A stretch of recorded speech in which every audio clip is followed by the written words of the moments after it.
Un peu partout dans le pays, les autorités ont rendu hommage aux morts belges tombés durant la Première Guerre mondiale. En ce jour de l'armistice de la guerre 14-18, les cérémonies de souvenirs et d'hommage rassemblent encore de nombreux participants.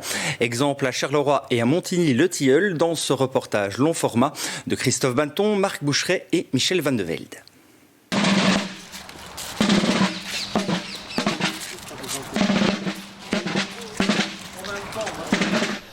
Le 11 novembre 1918, l'armistice sonnait le glas de la guerre pour les soldats et pour la population civile qui aura vécu plus de 4 ans sous l'emprise allemande. Chaque année, dans les communes, le devoir de mémoire est entretenu, comme ici, au cimetière de Charleroi-Nord. Ça doit être absolument perpétué parce que Churchill disait, si on ne se souvient pas, on va devoir leur vivre un jour, donc autant par leur vivre et que tout aille bien. Donc mais il faut apprendre aux enfants et aux petits-enfants parce qu'il y en a beaucoup qui ne savent pas qu'est-ce qu'on commémore, tout ça. Et pour la jeune échevine des associations patriotiques Alicia Menard, qui a pris ses fonctions en juillet dernier, cette journée de commémoration était particulière à plus d'un titre.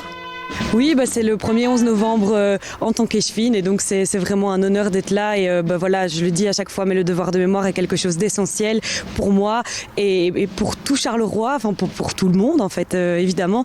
Et donc j'aimerais ramener plus de jeunes encore avec nous dans ces commémorations.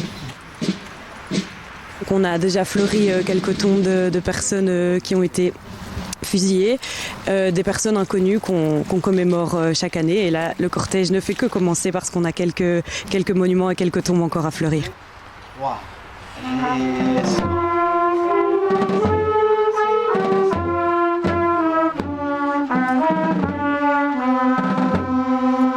Dans le cortège, on retrouve plusieurs associations patriotiques et les cadets de la marine, toujours fidèles à ces commémorations de l'armistice.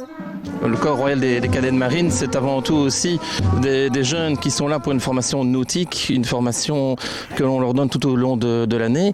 Nous sommes vraiment proches aussi de la défense et de la marine. C'est pourquoi ce devoir de mémoire, on souhaite vraiment le maintenir.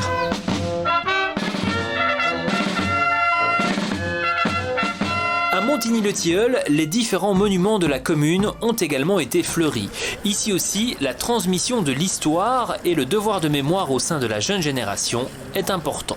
C'est vraiment un devoir de mémoire des enfants de maternelle jusqu'à nos aînés. Et chaque année à Montigny-le-Tilleul, vraiment c'est un plaisir que tout le monde se rassemble et c'est vraiment un moment d'échange et de rappel de tout ce qui s'est passé lors de ces deux guerres, surtout 14-18 et 40-45.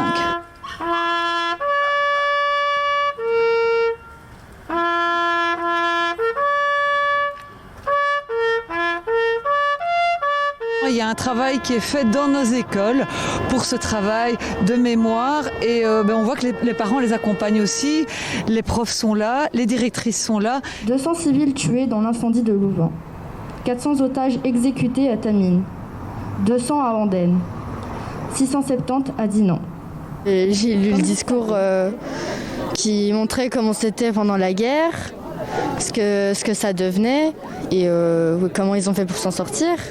C'est important de se souvenir aujourd'hui, parce que c'est un peu grâce à eux que on n'est plus en guerre et qu'ils ont signé l'armistice, du coup voilà.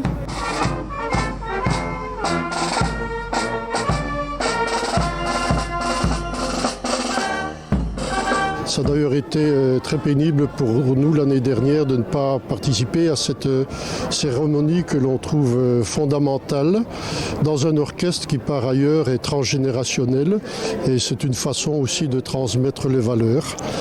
Le 11 novembre cette année-ci évoque une connotation particulière parce que pour beaucoup d'entre nous, il fait l'association entre ces commémorations patriotiques et la maladie, donc la pandémie qui par beaucoup d'aspects rappelle la guerre. Le souvenir, mais aussi la solidarité, était au centre des discussions ce matin entre toutes les générations.